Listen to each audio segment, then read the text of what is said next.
Čaute, tak v dnešnom videu sa pozrieme na nový e-bike od značky Steppenwolf. Je to vlastne nemecká firma, ktorá funguje od roku 1995, kde začali robiť klasické horské bicykle a zákazníci si mohli vybrať jednotlivé komponenty sami. Postupne sa preorientovali na e-bajky. No a dneska tu máme od nich takú novú chuťovku na celokarbonovom ráme.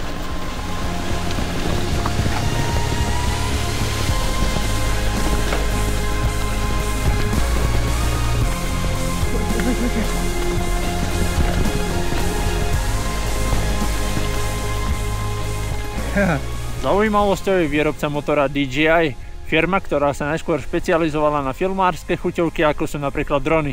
Motor v tomto bicykli váži iba 2,5 kg a ponúka konštantný výkon 105 Nm, ale pokiaľ sa prepnete do režimu Boost, ponúkne vám až 120 Nm na dobu 30 sekúnd. Ono to odrátava potom o 30 sekúnd na nulu, aby ste vedeli, kedy vám to skončí. Posledné sekundy to začne pípať, takže viete, že sa blíži koniec a buď zaberete viacej, alebo zostupujete, pokiaľ je to riadny strmák.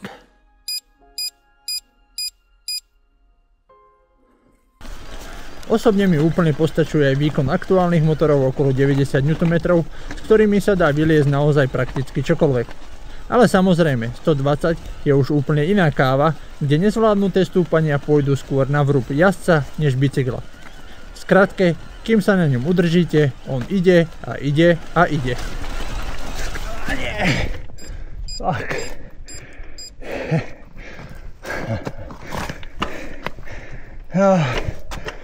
Skoro stiaľ.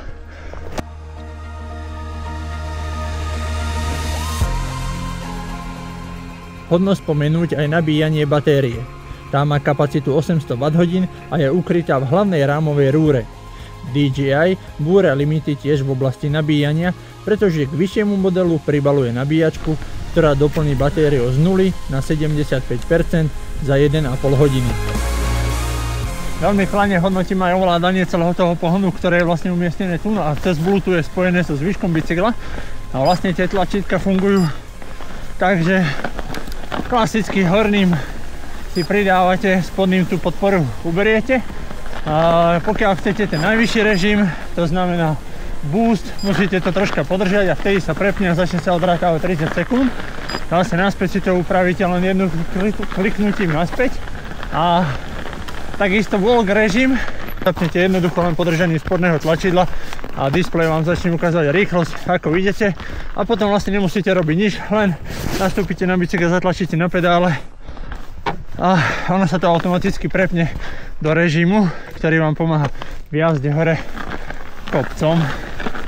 A takisto si môžete nastaviť chod toho motora, koľko on by mal ešte ťahať, keď vy prestanete pedálovať, čo je výhoda, pretože ak niekedy potrebujete vyskočiť na nejakú skalu alebo koreň, tak nemôžete pedálovať, ale vtedy stále to zadné kolo sa ešte potiahne a dokážete prekonať nejakú tú nerovnosť, napríklad tu, a ono ešte pol metra to potiahne a vy vďaka tomu prekonáte nejaký skok alebo skalu. Páči sa mi aj tento port na nabíjanie, ktorý je schovaný v sedlovej rúre. Troška keď bol bicykel zablatený, som ho hľadal, kde vôbec je, ale má takú plastovú krytku, ktorá sa sama zatvára.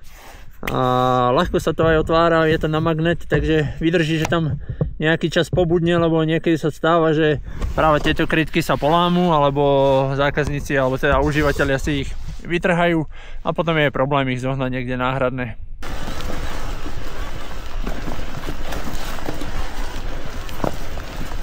Šutrovo.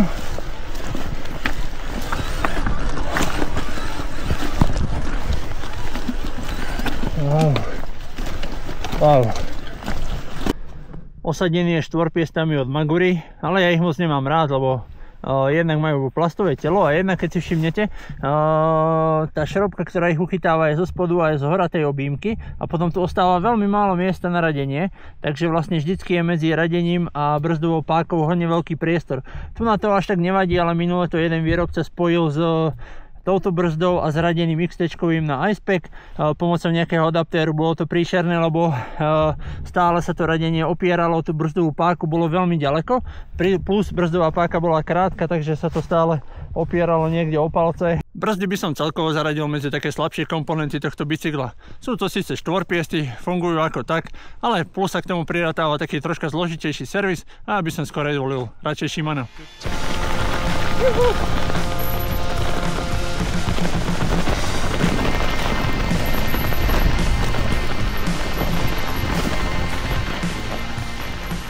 Zatiaľ tu nepadla žiadna zmienka o hlučnosti motora.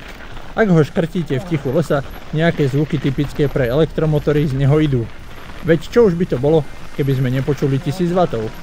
Ale pokiaľ držíte výkon povedzme v primeranej záťaži, motor pôsobí oveľa tichšie ako napríklad konkurenti od Bosch, Shimano či Dyname od Rocky Mountain.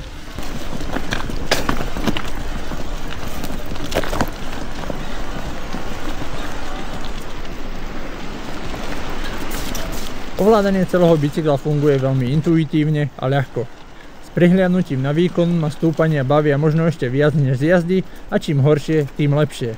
Steppenwolf sa prepletá blatom, skalami aj koreňmi, ako by sa nič nedialo. Stačí sa udržať v pedáloch, točiť a on to už všetko dáko zvládne.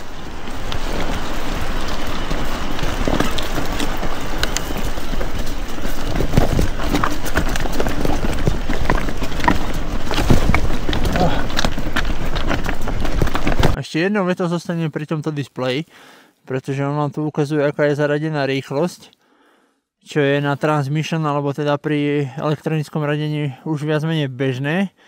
Ale tu úplne neviem, podľa čoho to vie, pretože prehadzovačka je hnaná klasické lánkom, takže netuším zatiaľ, že ako vlastne vie zistiť, aký je tam zaradený prevod, ale nejakým činom to vie. No a displej samostatne je dotykový a môžete si tu nahrabať, s čím to chcete spárovať, nastaviť si jazd a ja neviem, všetko možné, radenie pri automatickom režime a tak, tiež tu máte najazdené kilometre, kadenciu viete vyzistiť a podobné veci, takže napríklad dať nejaký takýto tmavý režim, pokiaľ tam nechcete nič vidieť, čo asi ale chcete, takže zase to len šuchnete a máte tam klasický displej. Mne už ostáva 12%, takže pomaly valím domov.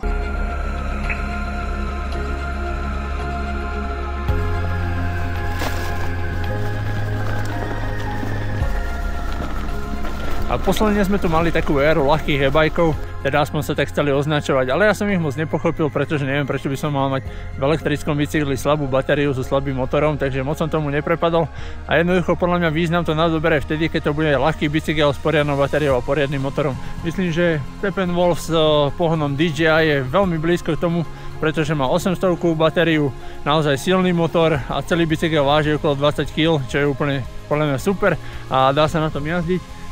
Pokiaľ sa niektorí pýtate, ako sa z toho vyberá batéria, pretože na niektorých ľahkých bicykloch to nie je také jednoduché, musí sa vybrať motor, až potom sa dostane k batérii.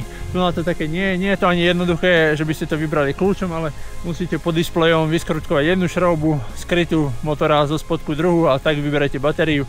Takže nie je to také, že by ste to robili asi každý deň, pokiaľ v garáži nemáte šťavu a musíte nosiť batériu domov, tak to asi nebude to práve orechové, ale ak len veziete bicykel niekde na dovolenku raz za rok a plus sa vozíte okolo domu a chcete batériu vybrať na zimu, tak potom to nie je také pracné a zvládne to každý. Takže je to taká stredná voľba a podľa mňa tento bicykel, keď má zhodnotiť celkovo, no vytkol by som len brzdy, troška tvrdé alebo tuhé gripy, ale inakšie funguje veľmi dobre a je to podľa mňa, aspoň pre mňa, najlepšie zväzenie za tento rok. Čaute!